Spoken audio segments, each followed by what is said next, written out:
Today of Remembrance for gun violence victims throughout the country. Today marks the 7-year anniversary of the deadly shootings at Sandy Hook Elementary School. To pay tribute this afternoon, the Great Falls chapter of Moms Demand Action for Gun Sense in America held a candlelight vigil to shine a light on both victims and the topic of gun violence. Every day, 100 lives are lost to gun violence. But how do we define gun violence? Well, we consider it any death by a firearm, including suicide, homicide, and death by accidental or unintentional firing. Moms Demand Action chapter leader Helena Lovick held a vigil today to honor those who've died to gun violence by educating the public on how to prevent those deaths from happening in the first place.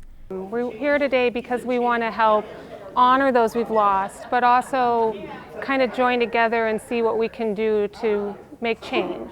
Anyone can enact change by encouraging open dialogue regarding firearms and suicide, especially since roughly 2/3 of all firearm-related deaths are suicides. In Montana, suicide rate is #1 in the nation, and we lose almost 200 Montanans every year to suicide.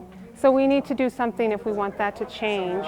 The American Foundation for Suicide Prevention recommends looking for warning signs, reaching out to those who exhibit them, and limiting access to any potential means of suicide, and taking the time as a community to learn how to reduce gun violence in our state and the world beyond.